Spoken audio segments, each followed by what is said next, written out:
Alrighty, here's a video on types of relationships between sets. So you could have, and we're also going to discuss how to find them. So you can have one-to-one, many-to-many, many-to-one, or many-to-many type relationships. An example of a one-to-one relationship is a student to his ID number. Bob would only be assigned that ID number, and that ID number would only be assigned to Bob. Therefore, that's one-to-one.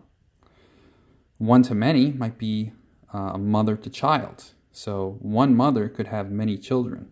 In this case, Mary has Bob and Joy.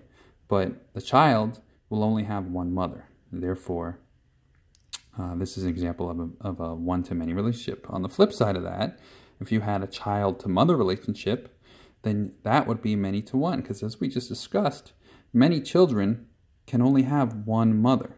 But one mother can have many children. So this is a good example of a many-to-one relationship.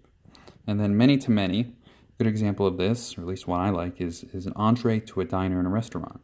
So if you think about it, any number of diners can come into the restaurant and order any number of entrees. On the flip side of that, entrees being served from the kitchen of that restaurant could be going to any number of diners. So that's a good example of a many-to-many relationship. Now normally when we're talking about relationships, we're talking about on sets of numbers. And specifically, we're talking about the Cartesian product of two sets, which in itself is a set of elements. So if we're given two sets, let's say A is equal to 1, 2, 3, 4 as elements in it. And B is equal to A, meaning that B also is a set of the elements 1, 2, 3, 4. Then we know that the Cartesian product would be every element of A paired with every element of B. And the way that's done is you look at A, you say, okay, the first element is 1. Let me create an element that pairs 1 with every element of B. So here I have 1, 1, 1, 2, 1, 3, 1, 4. Then I'm going to go back over to A, and I'm going to say, okay, 2. Let me pair 2 with every element of B. 2, 1, 2, 2, 2, 3, 2, 4, and so forth until you've done this for every element of A.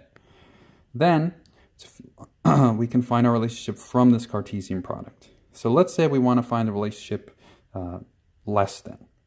So all we have to do to find this relationship is we're going to look at our Cartesian product and we're going to say, okay, for all of these elements, which ones satisfies the condition that x is less than y? If we look, we see, yes, 1 is less than 2. 1 is not less than 1, so it won't be included in our relationship set. 1 is less than 3. 1 is less than 4. 2 is not less than 1, 2 is not less than 2, but 2 is less than 3. And we do this through every single one of our elements. And we're left with 1 is less than 2, 1 is less than 3, 1 is less than 4, and so forth. So, how do we take this information and find which type of relationship this is? Well, the method I like to use is a matrix method.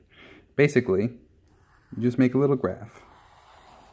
And for all of your x's, you're going to let them lie on the x-plane of the graph. So if we look at a relationship, we see we have 1 as an x, 2 as an x, and 3 as an x. So I'm going to write 1, 2, 3. Then if we look at all our y's in our relationship, we see we have 2, 3, and 4. So we're going to write 2, 3, 4. So in every instance where we have a relationship between an x and a y, we're going to make a little 1. So here, do we have x is 1, y is 2? Well, yes, we do. So we're going to make a 1, right? Do we have x is 1, y is 3 in our relationship? Yes, we do. So we're going to make a little 1. Do we have 1, 4? Yes, we do. We're going to make a little 1. Do we have 2, 2? No, we don't, because 2 is not less than 2. So we're going to write a 0. Do we have 2, 3? Yes, we do, because 2 is less than 3. And we're also going to have 2, 4, because 2 is less than 4. Do we have 3, 1? No, because 3 is not less than 1. Or 3, 2, excuse me. Do we have 3, 3? No, we don't, because 3 is not less than 3. But we would have 3, 4, because 3 is less than 4. So, now, if we look at this, we can look. The way to approach this is if we look at all the x's. First, we're going to look at here. And we're going to say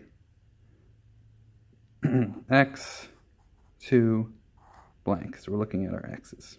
So Does this x value have one or many? Well, it has many.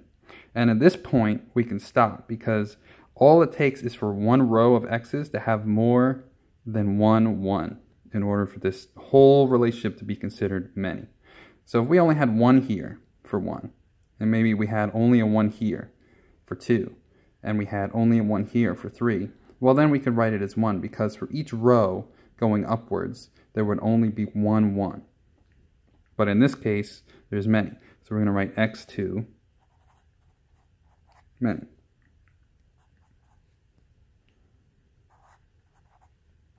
Now in this case, we're going to look at the y's. So for this row going this way, we see we have 1. For this row going this way, we see we have many. So again, many. So now the answer for the type relationship is going to be many to many. And just to demonstrate this once more, assume we're given a relationship, some relationship, whose elements are 9, 7, 6, 5, 3, 6, and 8, 5. Well, let's do the same thing here. Our x's are 9, 6, 3, and 8. So 3, 6, 8, 9. And our y's are 7, 5, 6, 5. So 5, 6, 7. 5, 6, 7. Do we have 3, 5? No, we don't. So we're going to write a 0. Do we have 3, 6? Yes, we do. And that's the last 3 coordinate we have. The only element where 6 is an x is going to be 6, 5. So we can mark 6, 5 at 1. Everything else is zeros. The only element where 8 is an x is 8, 5. So we can mark 5 here and 1, and everything else zeros. And again, the only element where we have 9 as an x is 9, 7. So we can mark 7, a 1, and everything else zeros. So again, we're going to look at the x's, and we're going to say x2. This row has 1. This row has 1. This row has 1. This row has 1. You see what I mean by that?